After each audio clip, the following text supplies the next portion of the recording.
Ça faisait longtemps que j'avais pas vu un film Marvel devant lequel j'ai passé un plutôt bon moment. Notamment parce que je trouve les scènes d'action vraiment réussies, alors que c'est là où le bas blesse systématiquement chez Marvel. Spider-Man Brand New Day. Il semblerait que c'est le film Spider-Man qui fonctionne le mieux ever. Je crois qu'il fonctionne même potentiellement mieux que les films de Sam Raimi. En tout cas, il fait un immense carton en France et aux États-Unis, et il semble relancer une mini hype Marvel qui commençait un peu à se refroidir, à s'estomper. Même si je pense que Avengers Doomsday est quand même pas mal attendu par un certain noyau quand même assez large. Mais j'entends ce que tu dis. On a hâte de les voir se noyer. Le 4e film Marvel où Spider-Man est incarné par Tom Holland et sans compter les autres films, je veux dire concentrés sur le personnage de Spider-Man. Moi, c'est le premier que je voyais, parce que ça faisait longtemps que j'avais arrêté de voir des films de Marvel. Je sais que vous deux, vous en avez vu quelques autres, si ce n'est pas tous. Moi, j'ai tout vu, je crois. Enfin, toi, les Spider-Man, j'ai tout vu. Tu les as vus probablement en faisant la vaisselle. C'est ça, une bonne partie, je pense. Le No Way Home, je l'ai vu en faisant la vaisselle, qui était le précédent. Et toi, Julien, tu les as vus avec attention? Je les ai vus en salle. No Way Home en salle, c'était amusant. T'as applaudi? Je l'ai vu le jour de la sortie, je crois. J'ai pas applaudi, mais c'était au hall, c'était plein. Ça fait partie des. Je me suis pissé dessus au moins 4 fois. Non, mais ça fait partie des films. J'aime bien voir les Marvel en salle. Surtout ceux qui sont attendus, parce qu'il y a un effet un peu comme les Star Wars. J'ai pas beaucoup d'amour pour les films Star Wars, mais j'aime beaucoup les voir en salle quand ils sortent, parce qu'on sent l'effervescence, quoi. Mais donc, vous pouvez trouver ça surprenant qu'on décide de parler d'un Marvel, c'est la première fois qu'on le fait. En général, quand Clément va en voir pour écrire dessus, le dernier souvenir que j'ai, c'est Quantumania. Ah oui, Ant-Man numéro 3, catastrophe. Voilà, donc ça avait l'air vraiment tragique. Mais celui-ci, comme on l'a dit, est un immense phénomène, semble avoir d'excellents retours. Ce n'est plus le même cinéaste à la barre que sur les 3 précédents, c'était John Watts, si je ne m'abuse, qui semblait faire un travail de plutôt mauvaise composition. Là, à ce que j'ai cru comprendre, ce que vous disiez, même si moi je le vois pas forcément parce que c'est des films que j'ai pas vus depuis longtemps, mais on retrouve un peu du Spider-Man de Sam Raimi, qui était donc le cinéaste qui avait fait la trilogie Spider-Man au début des années 2000 avec Tobey Maguire, qui avait eu beaucoup de retentissement, très populaire. C'était la première itération de Spider-Man au cinéma, et elle avait beaucoup marqué de gens pour notamment son très important travail de mise en scène, qui essayait de saisir beaucoup des éléments qui font Spider-Man, c'est-à-dire la physique, le côté très attentif des Spider-Sense aussi. Moi, c'est surtout ça dont j'ai souvenir, sa capacité à potentiellement filmer dans les yeux du personnage un truc qui arrive ou faire. Il a un 6e sens, donc il faut imager. Voilà, c'est ça. User de ressorts pour imager ce. En tout cas, il le faisait avec une maestria formelle, même si j'ai des souvenirs quand même de films assez cheesy dans l'ensemble, notamment le 2. J'ai une grande affection pour le 1 avec son Willem Dafoe légendaire. Est-ce que vous avez envie de peut-être débriefer les Spider-Man de Marvel avant de nous plonger dans celui-ci? Julien, toi, tu les as bien en tête? Je les ai pas revus, je crois. On peut peut-être dire que... vas-y. Je vais pas te... Non, vas-y, bien sûr. Par pitié. par Spider pitié. Implore-moi, s'il te plaît. Non. Et qu'en fait, Spider-Man, il a une place un peu bizarre dans le Marvel Cinematic Universe, parce qu'il a été introduit un peu en cours de route, et sa première apparition était dans un film qui n'était pas le sien, qui était Civil War, c'est ça. Captain America Civil War. Et qui n'était en plus pas vraiment un film Captain America non plus. C'était une sorte d'Avengers 2,5 quoi. Voilà. Et ensuite, il y a eu une trilogie de films sur lui, mais qui du coup, on va dire que le personnage n'a pas eu vraiment d'origin story comme il l'avait eu dans les précédentes itérations avec Tobey Maguire, et ensuite dans les 2 Amazing Spider-Man avec Andrew Garfield. Et donc les 3 films de John Watts avaient un peu le cul entre 2 chaises, puisque il fallait avancer avec ce personnage tout en essayant de le construire un petit peu rétrospectivement. Et il y avait en même temps, on va dire, le multivers qui se mêlait à tout ça, puisque le dernier en date, No Way Home, consistait à réunir le Spider-Man de Tom Holland avec les 2 précédents interprètes, selon une logique mercantile camouflé en logique scénaristique. Oui, mais qui va quand même amener le multivers dans Marvel aussi, finalement. Enfin, c'est une des premières occurrences du multivers dans Marvel qui, a priori, qui s'est poursuivi déjà dans le Doctor Strange qui est sorti après. Fait par Sam Raimi, Multivers of Madness. Et qui va, a priori, continuer puisque le prochain Avengers réunit des personnages qui n'ont pas été établis dans les mêmes univers, à savoir les X-Men, les 4 Fantastiques et les Avengers. Tout à fait. Et donc là, ce qui est intéressant à mon avis avec ce film aussi, donc, qui s'appelle Brand New Day, qui est une référence à un des comics, d'un arc des comics qui s'intitulait comme ça, c'est que, donc, comme tu l'as dit, il y a un nouveau cinéaste qui est Destin Daniel Cretton, qui avait déjà réalisé Shang-Chi pour Marvel. Et surtout, on va dire que le film a un peu une carte blanche dans la mesure où le dernier se terminait par, pour protéger ses proches. C'est ça, et le tissu de la réalité. Et rien que ça. En fait, Spider-Man était obligé de demander à Doctor Strange de faire oublier son identité secrète de Peter Parker à tout le monde. C'est ça. Ce qui fait que, y compris son meilleur ami Ned et sa petite amie MJ, qui est donc jouée par Zendaya, oubliaient totalement qu'il avait jamais existé. Et donc, ce qui est un peu bizarre et en même temps intéressant avec ce 4e film, c'est que, d'une certaine manière, il y a un côté un peu Spider-Man 0. Oui. Et en fait, on sent que le film a envie de faire l'origin story que les précédents n'avaient pas eu le temps de faire. Il profite un peu de cette accalmie ou ce retour à zéro pour remettre un petit peu les jalons du personnage, à tel point que... il y a vraiment un côté, on voit des scènes en différé qui auraient dû être là au début. Il y a plusieurs scènes de découverte des pouvoirs, puisque il y a une espèce d'explication dans le film qui fait que sa part d'araignée commence à prendre un peu le contrôle, et donc en fait ses pouvoirs se déchaînent, et donc il va redécouvrir un petit peu ses propres pouvoirs. Mais parce qu'avant ils étaient uniquement technologiques. Non, il s'était déjà fait mordre par l'araignée. Okay. On l'a jamais vu se faire mordre, mais c'est une occurrence, on va dire, proche des comics, où il a des lanceurs de toile, il a des lance-toiles qu'il a fabriqués. Mécaniques, contrairement à Tobey Maguire. Ouais, voilà, et pas de la toile. C'est ça. Et on apprenait dans le 2e film, donc, où il se bat contre Mysterio, qui s'appelait Far From Home. Ouais. C'est dans ce film-là qu'il développe son Spider-Sense, donc son 6e sens, qui lui permet de prévenir des trucs. Donc en fait, il n'avait pas tous ses pouvoirs, mais comme il était une sorte de protégé de Tony Stark, il y avait tout en plus un diapason technologique autour, qui je pense est aussi là parce que le MCU est dans cet univers très technologique à cause de ce personnage d'Iron Man, qui faisait qu'il avait plein de gadgets, et qui permettent de justifier un peu des trucs aussi amusants de ses yeux de costume qui peuvent grossir et se fermer parce que c'est de la technologie. C'est high-tech. Et d'ailleurs, je disais que évidemment le titre vient donc des comics, mais il y a notamment au début du film un montage où on voit un peu le quotidien de Spider-Man. Ce qu'on voit là. Exactement. Là. Et dont beaucoup des plans sont repris de couvertures un peu emblématiques des comics. Ouais, avec les gros ralentis, il y a notamment celui où le premier qu'on voit où il attrape un gars par la ceinture est très connu puisque c'est la première couverture de Amazing Fantasy avec Spider-Man. C'est vraiment c'est une image qui est énormément reprise dans les comics elles-mêmes dès qu'on veut faire référence à Spider-Man. On a vu Deadpool dans cette position. Et donc, il y a ce côté, en soi, qu'il y ait des citations, pourquoi pas, mais il y a vraiment, je trouve que ça alimente ce côté un peu retour aux sources, de dire, on vous montre le comics d'origine et on va vraiment essayer de redémarrer un peu sur des nouvelles bases. Le personnage. Et on va essayer aussi de construire sa propre mythologie qui a jamais vraiment été construite depuis 3 films en fait. Parce qu'en plus il y avait ce truc où comme on était dans le multivers Marvel, on l'est toujours, mais je trouve que les connexions sont un peu plus élégantes dans ce film que dans les précédents.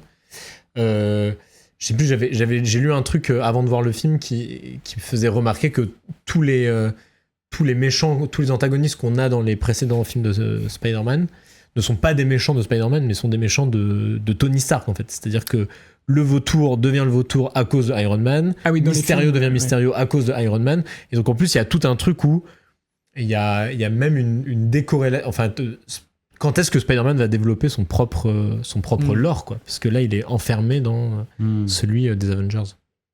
Voilà. Et tu parlais de Sam Raimi, peut-être lancer un peu là-dessus, mais vu que du coup le film se trouve à refaire un peu une origin story, il marche forcément un peu sur le terrain déjà exploré par Sam Raimi, et en même temps je trouve que c'est bien que le film fasse ça parce que ça ancre un peu le personnage davantage, ça lui donne d'authentiques dilemmes, etc. Et en même temps, il y a un côté redite qui, à mon avis, est parfois à la limite, pas du plagiat, mais en tout cas du remake, parfois plan à plan, de situations. Je pense à la découverte, par exemple, de son lancer de toile, qui est vraiment une scène qui existe quasiment telle quelle dans le premier film de Sam Raimi, notamment avec ce truc où il essaie de trouver le bon cri pour déclencher le lancer de toile et ça provoque des gags. En fait, c'est un peu, je dirais, enfin, je l'ai vu en tout cas comme ça, un peu comme un mash-up des 3 Spider-Man de Raimi. Il y a le côté sa part d'araignée le domine, donc il devient méchant, qui fait un peu comme le costume noir du 3e film. Les doutes de super-héros qui font qu'il a du mal à lancer sa toile, etc. C'est-à-dire qu'il veut réfréner ses pouvoirs comme dans le 2. Exactement comme dans le 2e film. Donc il y a un côté à la fois retour aux sources bienvenue et en même temps vraiment du coup un manque de singularité de ce film-là par rapport au précédent film de Spider-Man. Et je sais pas, il y a même des plans où il y a un moment où un des gars de la main, enfin donc c'est un groupe d'antagonistes les espèces de ninjas rouges lui lance un shuriken et il y a un ralenti comme ça, le shuriken passe et il y a quasiment, enfin il y a ce plan là dans le premier Spider-Man de Sam Raimi, enfin il y a des moments où les échos sont sont assumés, je pense, par le film aussi, d'autant plus que les 2 Spider-Man se sont rencontrés dans le film justement, et que quand il développe des toiles qui sortent de ses poignets, il dit c'était comme l'autre version de Spider-Man, donc c'est assumé par le film, mais il y a un côté vraiment redite qui à mon avis est quand même un peu préjudiciable. En fait, ce qui est surprenant, et c'est pour ça que on a régulièrement du mal avec les films Marvel, c'est que c'est aussi des films qui n'existent pas en soi et qui sont jamais pensés comme des films en soi, contrairement aux films de Sam Raimi par exemple, qui existaient vraiment uniquement dans leur petit monde refermé, ou même dans les Amazing Spider-Man qui n'ont finalement pas connu de trilogie, mais dont on aime beaucoup le 2, il me semble, tous les 3 ici. Ici, le film fait en permanence des sortes d'échos, des sortes de produits d'appel envers d'autres personnages qui ont leur propre série, leur propre film.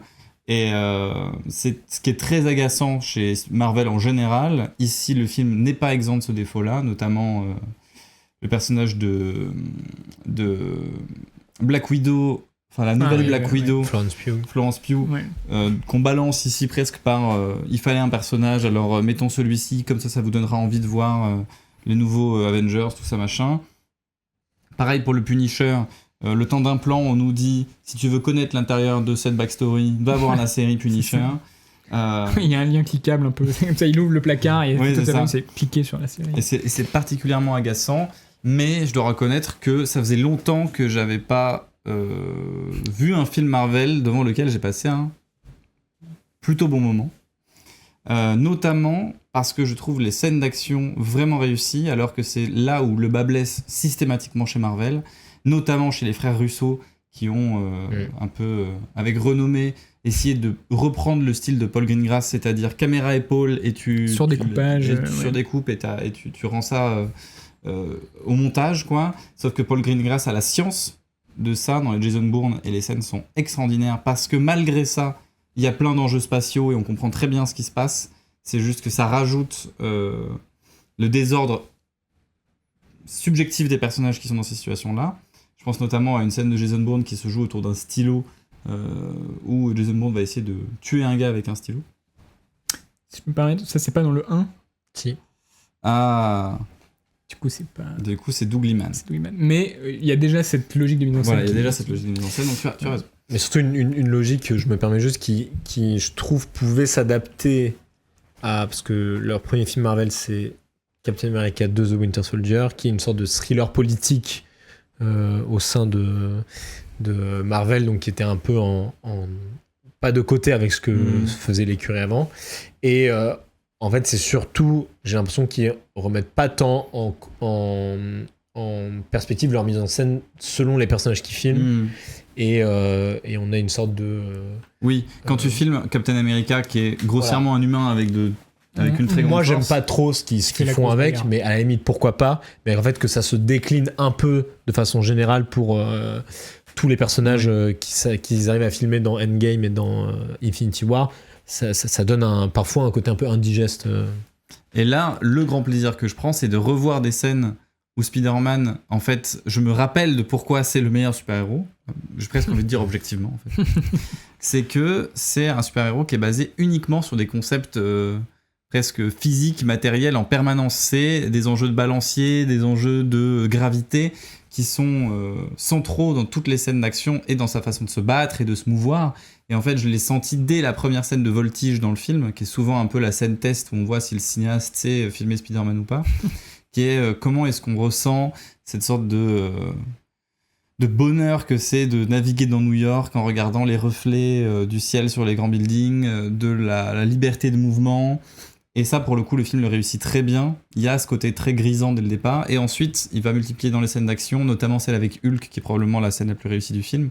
Justement, cette question de comment gérer une énorme masse physiquement, c'est-à-dire comment est-ce qu'en attachant des toiles à une grosse pierre, tu vas pouvoir jouer de la gravité, comment est-ce qu'en tournant autour de lui, tu vas pouvoir progressivement l'attacher. Et en fait, le cinéaste n'hésite pas à utiliser des mouvements très amples, beaucoup faits par effets spéciaux, je pense. Beaucoup où tu sens même que la tenue de Spider-Man n'est plus du tout vraie, que le plan est intégralement numérique, mais ça permet des plans qui me dérangent pas du tout, enfin, ça me dérange pas d'avoir des plans intégralement animés dans un film, mais justement parce qu'ils permettent cette immense fluidité, c'est des plans qui voyagent à la même vitesse que lui, qui prennent des grands angles, des grands axes, des envolées, et où en fait la caméra fait comme Spider-Man presque. Oui, et puis surtout on a toujours je pense notamment il y a un plan d'un char qui se fait arrêter pseudo-arrêter par Spider-Man, qui défonce un mur en faisant un tonneau. Il y a des gens en dessous qui vont se faire écraser par le char. Là, on passe au ralenti et en fait, Spider-Man tisse 2 toiles, une pour se balancer lui et une autre qui vient faire en fait comme une sorte de barrière devant les gens. Et quand lui se balance, cette autre toile rabat les gens en dehors de la zone de l'impact du char. Et c'est déjà hyper malin. Tu te dis, il est très fort, quoi. Il est fort. Bien joué Spider-Man, il a tissé en 2 toiles, il a sauvé 5 personnes. Mais on a je sais pas comment dire, je trouve que c'est hyper bien dosé entre c'est urgent et j'apprécie parce que je comprends tout ce qui se passe en termes de mouvement, même si ça va très vite. En fait, c'est stratégique. Et que, voilà, il y a ça qui est génial. Et il y a un truc où on apprécie un peu les choix de toiles malins parce que on a le temps de les voir en action, quoi. Ouais, non, tout à fait. C'est vrai que c'est probablement... là, d'ailleurs, en fait, le film m'a fait repenser à des scènes du dernier film du super-héros que j'avais vu, c'était le Superman de James Gunn, où précisément lui aussi de temps en temps vient se poser sur Terre et sauver un petit écureuil, un gars au hasard, etc. Superman, lui, ne se base que sur sa force et il n'y a pas de côté stratégique d'essayer intelligemment de manipuler tout en même temps. Donc forcément, je suis un peu plus emballé par celui-ci. Mais il y a quand même un moment, il laisse un mec se faire renverser par une voiture. Je l'ai revu du coup. Ah ouais, Superman Non, Spider-Man. Là. Il y a un dude à un moment qui est possédé par l'antagoniste et qui lui dit on va faire la course et tout, et le mec va sur la route et il se fait renverser méchamment par un taxi. Et lui il s'en bat les couilles. Il peut pas tout non plus, ça reste un homme. Aussi araignée soit-il. Non, tout à fait. En plus, cette idée un peu de des enjeux multiples des scènes d'action, ça ancre le personnage dans ce qu'il est, un peu son incarnation première, qui est le justicier un peu du quotidien, enfin proche des habitants de la ville, exactement. C'est d'ailleurs quelque chose qui est adressé dans le film, mais c'est pour ça que je voulais dire que je le trouvais réussi dans la façon dont il fait occurrence aux autres films Marvel. C'est-à-dire que je trouve que son échelle, elle est bonne, en fait. L'échelle de son action et de ses menaces, elle est au bon endroit. Il y a des blagues sur ça de la part du personnage de Florence Pugh qui lui dit tu fais les small potato stuff et nous on est plutôt big potato stuff là. Mais c'est vrai que c'est ça qui est plaisant dans le personnage, c'est Friendly Neighborhood. Et je trouve que là le film arrive à retrouver un peu ce truc là, quoi. Oui, pardon, je t'ai coupé. Non, je sais plus ce que je disais. Mais enfin, disons que on sent que le tiraillement du personnage, qui est en gros sa vie privée, sociale, avec notamment sa copine, lui manque terriblement, mais il se sacrifie pour la cause du justicier, se retrouve un peu dans les scènes d'action elles-mêmes, puisqu'il y a toujours un peu plusieurs enjeux, etc. Et je trouve que ça donne même des scènes assez déchirantes, en tout cas des scènes d'émotion qui fonctionnent bien. Notamment, il y a toute une scène avec Zendaya sur un toit où il y a une espèce de manipulation, etc., qui est assez réussie, notamment parce que le choix de l'antagoniste, alors même si c'est un peu aussi une manière de créer une nouvelle arborescence, puisqu'en fait on introduit, je sais pas s'il y a un mystère là-dessus, mais Jean Grey, qui est donc une des X-Men célèbres, Phoenix de son nom de son nom de scène, qui sera d'ailleurs, vous avez vu, dans un film avec Adam Driver, qui va rejoindre le MCU ou faire le méchant des X-Men. Ah bon et oui, il fait Mr. Sinister. Sinistro. Ouais, peut-être ça. Mais d'ailleurs, je pense qu'il y a plein de il y a le moment où il arrête le char au début, il se prend le bus là, qu'on voit dans la bande-annonce. Il y a une fille qui est le personnage de la fille qui est dans le bus, qui écoute de la musique, il y a Spider-Man qui tape. Exactement, on dirait vraiment Malicia dans les X-Men aussi. Donc je pense qu'il y a beaucoup de petites références comme ça pour dire parce que les X-Men n'étaient pas présents dans le MCU encore. Et pour dire, voilà, il y a des... Ils sont là un peu les mutations sont en train d'arriver, en tout cas, et du coup, on va sans doute avoir manger des X-Men. Clément, tu disais, malgré que Jean Grey soit un atout scénaristique pour introduire les X-Men, le personnage est un bon choix. Son choix est intéressant, notamment parce que, en fait, elle a une espèce de... Disons que ses enjeux à elle font un peu miroir de ceux de Spider-Man, puisque elle choisit... de puiser dans sa souffrance personnelle plutôt que de la mettre au service des autres, etc. Enfin, il y a des effets d'écho tous les deux, finalement, ont dû renoncer à une vie. Donc, il y a des effets d'écho qui sont plutôt intéressants. Et puis, ça donne comment dire, les moyens de scènes d'action qui sont assez étonnantes, puisqu'en fait, le pouvoir de Jean Grey, qui en gros est une télépathe très puissante, s'incarne à travers une espèce de logique de body snatcher, quoi. En fait, elle rentre dans le corps de quelqu'un, elle transfère sa conscience et elle peut manipuler ce corps pendant un temps et même switcher de corps en corps. Et donc il y a des scènes hyper intéressantes là-dessus où finalement ça a du sens aussi de réintroduire, on va dire, New York et le côté proche des gens de Spider-Man aussi, parce que ces gens sont eux-mêmes le vaisseau, en tout cas le moyen d'action de la méchante qui prend possession d'eux, etc. La scène de course-poursuite est géniale. Enfin, moi, j'aime énormément, forcément, obsédé des courses-poursuites que je suis, de cette sorte de logique vraiment de... Même le geste physique trouvé par le cinéaste ou par un chorégraphe, de cette sorte de voyage comme ça est génial à voir et à visualiser en même temps. Sur des plans larges, ça marche hyper bien. Il y a ce côté un peu terrifiant et il y a un moment comme ça, un long saute en fait de bonhomme en bonhomme, quoi. Un long travelling latéral où tu vois précisément à la All Boy un peu. Ouais, exactement. Ça, c'est génialissime. Pardon, je t'ai encore... Voilà, non, j'arrivais au...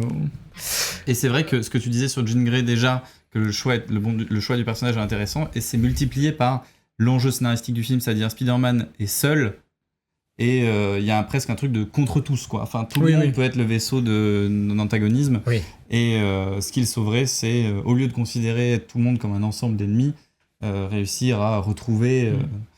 une échelle un peu plus humaine, et c'est pour ça qu'à la fin, quand tout New York arrive pour le soutenir, il y a une logique de, en fait, ces corps ne sont plus contrôlés par d'autres, et il peut totalement leur faire confiance. Mais c'est pour ça que moi, presque, je regrette que le personnage de Jean Grey soit presque, entre guillemets, révélé aussi tôt dans le film, parce que je trouve que le Brand New Day n'est jamais aussi bon que quand son antagoniste est vraiment abstrait, bien sûr, et reste vraiment aussi terrifiant que de se dire il n'y a aucune façon de savoir qui est cette personne ni où elle est, c'est partout, quoi. Et là ça marche vraiment, là il y a un côté grisant que le film sacrifie pour des enjeux scénaristiques, qui fait que la dernière partie du film est plus faible à mon avis, notamment parce que donc il va s'apesantir davantage sur probablement le côté plus raté du film, c'est-à-dire les dialogues, la façon dont il va filmer les échanges. Et c'est presque pour ça que je me suis demandé, j'aurais dû faire les recherches et j'ai totalement oublié, si vous avez dans le chat l'information, je suis très chaud de la voir, à quel point est-ce que le cinéaste des scènes d'action, enfin le réalisateur des scènes d'action est un réalisateur secondaire, parce que ça arrive souvent dans les films un peu Marvel. Le réal de seconde équipe. Ou, que ce soit un spécialiste des scènes d'action qui s'occupe de ces séquences-là, auquel cas... désolé Destin Daniel Cretton, mais il faut que tu laisses les armes à ton cinéaste de scène d'action, et si c'est toi, dans ce cas-là, bravo, bien joué, mais ne filme plus les scènes de dialogue comme ça, par contre. C'est ça qu'il faut donner à une équipe de... Là je te trouve un peu dur, c'est pas... Non, en fait, c'est vrai c'est moins inspiré que le reste, c'est sûr, mais... En fait, à mon avis, il y a des moments où le film retombe dans je sais pas trop comment dire, mais ce côté un peu institutionnel des films Marvel, c'est-à-dire il y a beaucoup de personnages et en fait il y a un peu une logique de série télé où on va devoir remplir un peu les trous entre les moments importants par du dialogue un peu filmé au kilomètre, quoi. Et il y a quand même des scènes où c'est là où autant on est plutôt enthousiaste jusqu'ici sur le film, autant il y a quand même des moments où je trouve le film atteint ses limites, mais toutes ces scènes dans le truc de damage control là qui est une espèce d'institution. En fait, ça me fait penser à un truc que dit, c'est un détour, mais Alexandre Astier, où il dit qu'il aime pas les films Marvel parce qu'il comprend pas quand il y a plein de super-héros ensemble qui font des réunions. Et c'est vrai qu'il y a un peu un truc de Spider-Man qui parle à son N+1 dans un bureau. Qui prend l'ascenseur. C'est ça, il est comme ça, il est assis, il dit je voudrais bien un café, et puis on discute de la prochaine affaire. Et c'est vrai que le dossier machin, je l'ai pas bien géré. Mais il y a un truc un peu où la singularité du super-héros retombe et il y a une espèce de logique narrative un peu laborieuse de mauvaise série télé, quoi, qui est obligée de faire un peu le lien entre les scènes qui sont plutôt réussies à côté, quoi. Moi je trouve que en fait je trouve que le film reste quand même pour toutes ces raisons vachement englué. Oh non. Il la cook. Je vais filer la métaphore plutôt la tisser.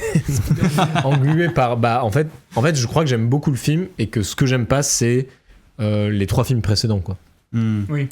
Notamment il y a quelque chose que tu adores. Sois honnête. Que j'aime pas tant que ça.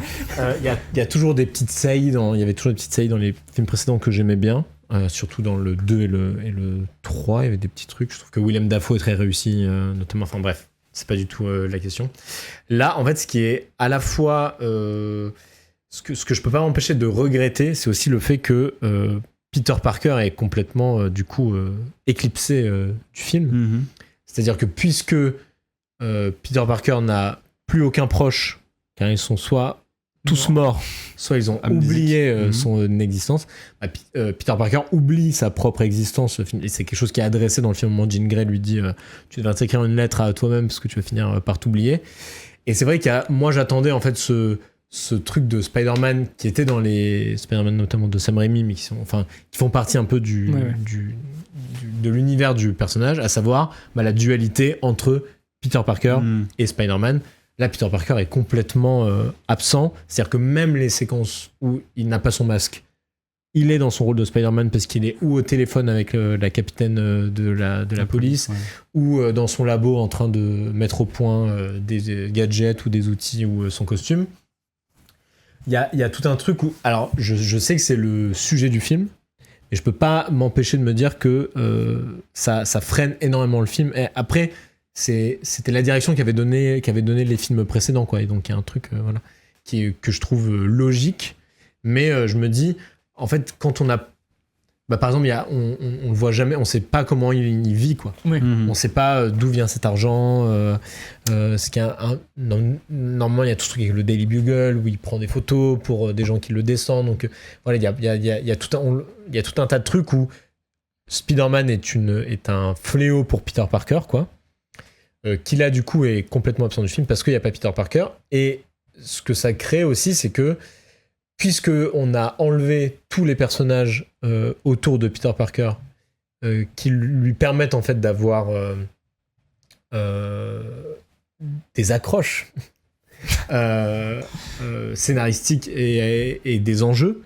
Voilà, disons que l'entourage de Peter Parker dans les comics et dans les premiers films de Sam Raimi constitue un maillage d'enjeux qui font que les scènes d'action sont plus impactantes, plus importantes, et où il y a tout ce jeu de l'identité secrète qui revient tout le temps. Alors que là, du coup, voilà, on a l'impression qu'on a un peu coupé les immeubles à Spider-Man. Il ne peut pas s'accrocher. Mais du coup, ça va pas très loin, ce qui est encore plus dommage, je trouve, quand on voit juste les séquences où... ce qu'est capable de faire Tom Holland, je le trouve vraiment bon dans ce film. C'est vrai qu'il est bon. Il est meilleur que dans l'Odyssée. J'ai pas vu l'Odyssée encore, mais je trouve que vraiment, là il m'a vraiment surpris. Zendaya est aussi super. Enfin, je trouve que tout le monde joue plutôt bien sa partition, mais notamment, il y a cette séquence où il pense retrouver Mary Jane, où il se met à pleurer, et où là, du coup, on a une saillie du personnage de Peter Parker qui est absent pendant le reste du film. Et du coup, le problème avec ça, c'est que, et c'est très absent du film, mais c'est aussi c'est basé sur une construction qui est sur un chantier qui est un peu pourri, quoi. C'est-à-dire que, en fait, son histoire d'amour avec Zendaya, avec Marie MJ, si je ne vois que ce film, j'y crois, à leur précédente histoire d'amour. Mais si je me souviens d'un peu des films d'avant, j'y crois absolument pas, quoi. C'est drôle parce que du coup, n'ayant pas vu les autres, j'y crois absolument. Bah oui, et même, en fait, j'adore j'ai adoré voir cette déchirant idée et tout. Il dit, ouais, je peux pas vivre sans toi et tout. Tu as un peu envie de dire, mollo. Enfin, c'est-à-dire que dans le 1, il est sur une autre fille. Enfin, il y a c'est pas parfait. On est mariés dans la vraie vie. Et en fait, hors caméra, il dit comme ça. Je trouve que ça retire quand même tout un truc au fait. Mais c'est amusant parce que, enfin, je vois que le film en est parfaitement conscient. Il y a d'ailleurs un peu des trucs comme ça au début. Au début, je trouve que l'introduction du film est de très bonne facture. Ah ouais. Il y a notamment ce moment où il est dans l'ascenseur, il sort de l'ascenseur et il croise une fille qui lui dit, qui flirte pas avec lui parce qu'elle lui dit une phrase, mais qui veut briser la glace en disant, ah, on habite au même palier. Mais pour les fans, c'est un trigger parce que elle est blonde, elle est jeune, on dirait Gwen Stacy, donc on se dit un nouveau Love Interest maintenant que MJ est pas sous le tapis. Et lui, il fait non, et on la voit plus du film. Vraiment, on refuse. Son t-shirt. Ouais, on refuse. Mais je suis pas sûr que ce soit la même. Je suis même pas sûr que ce soit la même personne. Bref, il refuse toute vie privée en fait à Peter Parker. Ce qui du coup est trop bizarre parce que lui, il passe le film à dire il faut que mon identité elle reste secrète parce que la dernière fois que mon identité a été dévoilée, tante m'est morte en gros quoi. Mais sauf qu'en fait, t'as envie de dire, oui, mais personne ne te connaît, tu n'as aucun proche, donc il n'y a plus aucun enjeu à fait que ton identité elle soit secrète. Et surtout, je trouve que, du coup, on passe à côté de ce qui fait vraiment, je trouve, le sel de Spider-Man. Il y a cette scène au début où il reçoit les clés de la ville pendant l'intro, et donc il y a un truc un peu formel, et juste après, il y a un plan de lui qui joue avec la clé de la ville en question où il est en tenue de Peter Parker, et il est adossé à sa machine à laver, qui lave le costume de Spider-Man à ce moment-là. Donc, idée marrante, quoi.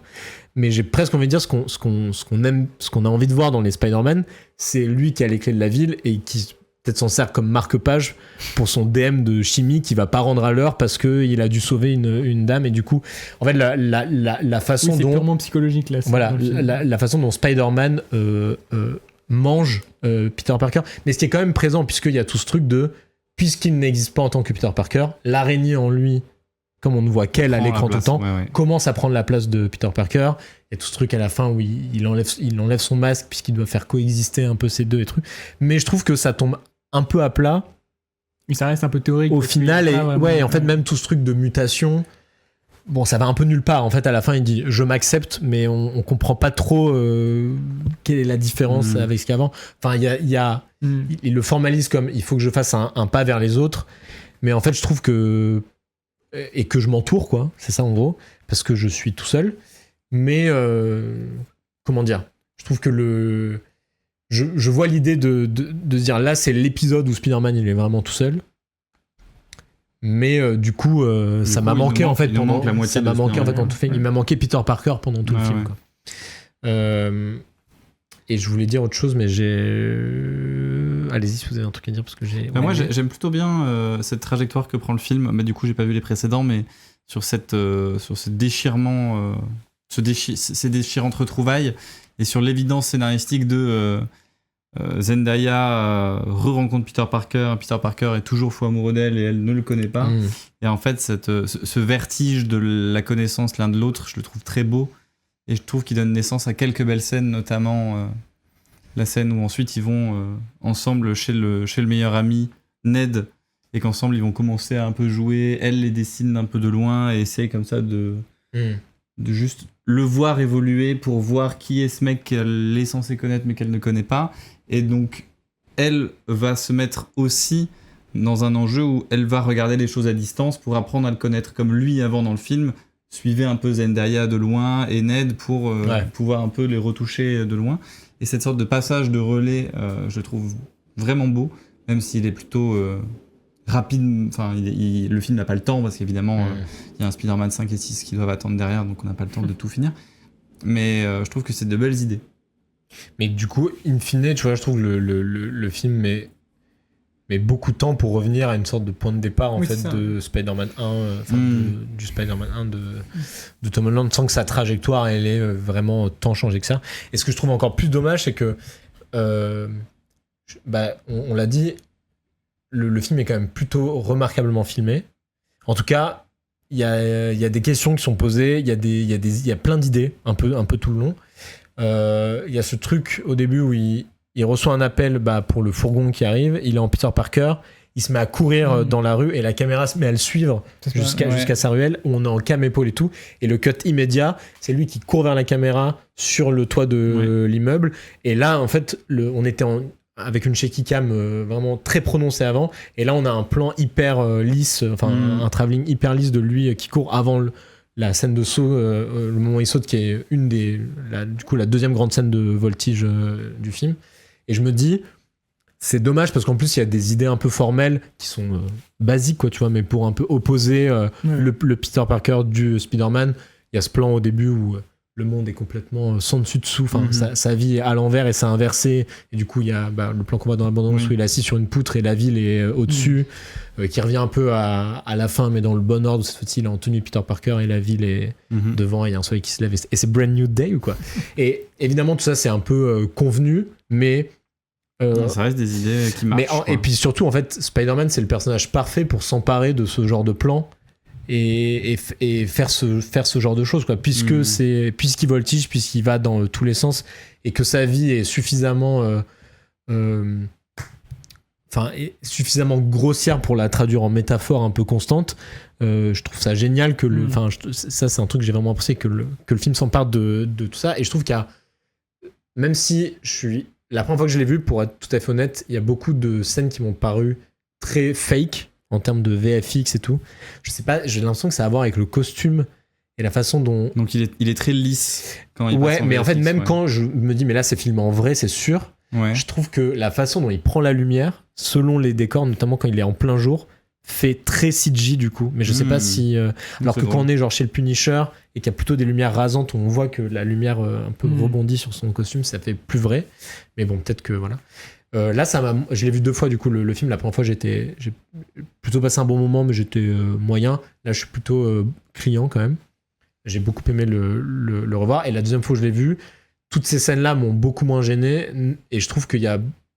il y a notamment une séquence où du coup, ils volent avec Mary Jane, mais ils sont des étrangers l'un pour l'autre. Du coup, on est que sur leurs visages qui, du coup, sont tristes un peu parce que ça va nulle part, alors que les immeubles ils défilent au fond. Et je trouve que l'idée il y a un petit zoom avant. C'est beau, l'idée est trop bien. Et il y a aussi cette séquence où il se rend compte que la vie de ses amis a évolué. Il va à leur fête et tout. Et quand il repart, il pleut. Il est pas en tenue de Spider-Man, mais il vole. Il y a des flashbacks des films précédents et il y a ce moment où il se laisse tomber dans le vide et qui va d'ailleurs cutter jusqu'avant qu'il tisse une toile. Donc on imagine qu'il s'est rattrapé après, mais on se dit pendant un moment on a l'impression que c'est presque un suicide, quoi. Et je trouve que cette séquence de voltige sous la pluie qui permet de raconter qui permet de raconter la tristesse du personnage, les flashbacks, mais qui du coup, puisque c'est de la voltige, on fait du ralenti qui sert aussi en fait à donner une sorte d'espace mental intérieur. Enfin, en fait, il y a tout un truc de vraiment investir les motifs de Spider-Man. C'est ça, et surtout de se permettre de se dire, puisque pour filmer le personnage, on est obligé de faire du ralenti à gogo et des effets spéciaux et voilà, et des tricks de partout, autant s'emparer de ça pour raconter le personnage, ce que faisait Sam Raimi en fait dans les premiers, et ce qui fait que les films sont à la fois jubilatoire et en même temps émouvant, limpide dans les émotions qu'ils essaient de retransmettre, je trouve. Est-ce que tu veux terminer, Clément ? Non, mais je suis d'accord. Effectivement, il y a plein de choses comment dire, dont on peut se réjouir dans ce film. Le flashback de Jean Grey est horrible, par contre. Après, il y a plein de trucs où... Il y a plein de trucs qui vont tu l'as déjà dit aussi, Loïc, mais le dernier tiers sur Jean Grey est plus faible. Aussi parce que je pense que c'est la 48e fois dans un film Marvel qu'on voit quelqu'un qui a des super pouvoirs torturé dans une salle de test par un vieux professeur, et que ça se traduit par un espace mental où il va devoir faire un choix. Enfin, il y a un côté aussi, on sent que ça reste c'est assez dans élégant, la machine, je trouve, quoi. Comment c'est fait. Ce truc de l'espace mental, à la fin, moi je suis plutôt client. Mais c'est un peu, ça fait vraiment beaucoup de fois. Thunderbolt, c'est pareil. Bref. Et mais en fait, je me demande, j'ai l'impression que le fait que le film soit bien est aussi un peu une mauvaise nouvelle un mauvais diagnostic du MCU parce que tu te dis que ça relance la machine, quoi. Il aurait fallu être au 4e film pour enfin réussir à trouver un peu d'espace ou vraiment faire un film, quoi, faire un vrai film, et que juste après t'as Doomsday qui dure 3 heures et qu'il y a déjà un autre Avengers qui est prévu. En fait, j'ai l'impression que ce côté vraiment penser le super-héros à l'échelle de l'individu va être un peu lettre morte à l'échelle des prochains films Marvel, quoi. Je sais pas à quoi ça va ressembler, mais c'est vrai qu'il y a pour le coup, c'est vraiment la thématique de Thunderbolt aussi, ce truc de un peu l'individu dans le groupe, parce que c'est que des personnages dépressifs et tout. Et je me dis là, enfin, en ayant vu les bandes annonces du prochain Doomsday, je me dis mais ça va, ils vont pas pouvoir continuer sur cette ligne. Enfin, ça a l'air très différent. En plus, il y a une espèce de blague un peu dans la bande annonce. Thor dit on a affronté beaucoup de menaces, mais c'était rien à côté de celle-là. Ça me faisait pas du tout peur. Là, par contre, j'ai vraiment peur. Tu mens, quoi. Vraiment, vous avez passé 25 films. C'est une bande annonce de surenchère. Vous allez pas faire que Doom arrête le marteau avec deux doigts. Vous allez pas faire en un film ce que vous aviez fait en 25, en fait. C'est pas possible.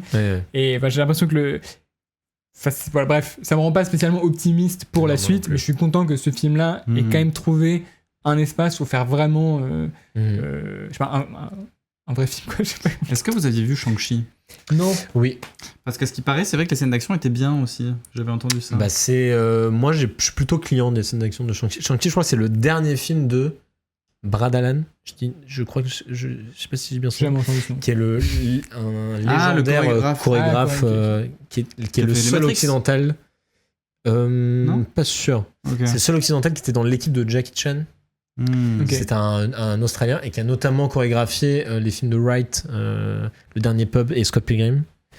Et Shang-Chi, il est mort pendant le tournage de Shang-Chi, je crois. Shang-Chi lui est dédié. J'ai revu des séquences de jeu Shang-Chi il y a pas longtemps et je me suis dit que c'était quand même très fun, le truc des anneaux et tout, que ça marchait plutôt bien. Après, c'était dans... Il y a aussi un côté assez plat, en fait, mais qui découle plus de l'arborescence Marvel, encore une fois, que du...